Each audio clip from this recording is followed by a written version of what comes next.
बिस्मिल्लाहिर्रहमानिर्रहीम। सामीन व नाज़रीन गिरामी, अर्ज़ खिदमत ये है, अक्सर बेशतर सवाल किया जाता है। बाज़ हज़रात ने सवाल किया है कि हलाला की हकीकत क्या है, क्या हलाला अहले सुन्नत में जो है उसकी कैफियत क्या है, कैसे हलाला होता है। तो अर्ज़ खिदमत ये है कि अहले सुन्नत के नज़दीक एक ही मरतबा, यानी एक ही महफिल में 3 मरतबा तलाक तलाक कहने से, हत्ता के बाद तो जो है वो बात चीज़ें फेंकते हैं, वो भी तलाक पर दलालत करती हैं। 3 मरतबा तलाक तलाक तलाक कहने से तलाक हो जाती है, चाहे नींद की हालत में हो, चाहे गुस्से की हालत में हो, चाहे जिस हालत में भी हो, वो तलाक शुमार हो जाती है।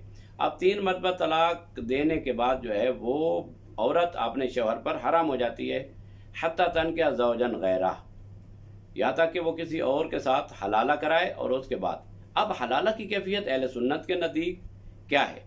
अहले सुन्नत के नज़दीक हलाला की कैफियत यह है कि वो औरत अब किसी दूसरे मर्द से निकाह करे और उसके बाद वो हक़ ज़ौजियत अदा करे, इस एग्रीमेंट पर और इस मुकाओ पर कि वो दूसरा शौहर जो है वो उसको तलाक दे देगा। मतलब एक ही मरतबा अगर उसके साथ हक़ ज़ौजियत अदा करता है तो उसके बाद मतलब उसको तलाक दे दो और वो औरत जो है वो पहले शौहर से अक़द कर ले।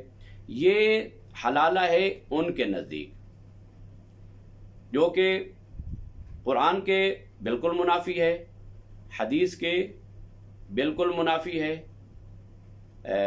शरीयत मोहम्मद व आले मोहम्मद के साथ और फ़िक़्ह जाफ़रिया के साथ इसका कोई ताल्लुक़ नहीं है।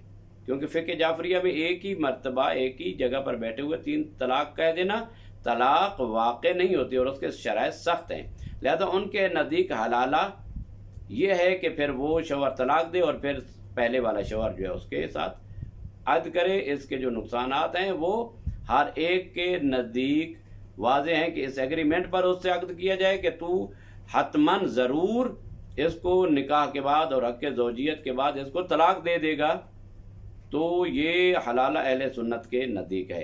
अब मैं हलाला की कैफियत बताता हूँ कि क्या अहले तशय्यो में हलाला है या नहीं, इंशाअल्लाह बाद वाले मरहला में आपकी खिदमत में अर्ज़ करता हूँ। वस्सलामु अलैकुम व रहमतुल्लाहि व बरकातुहू।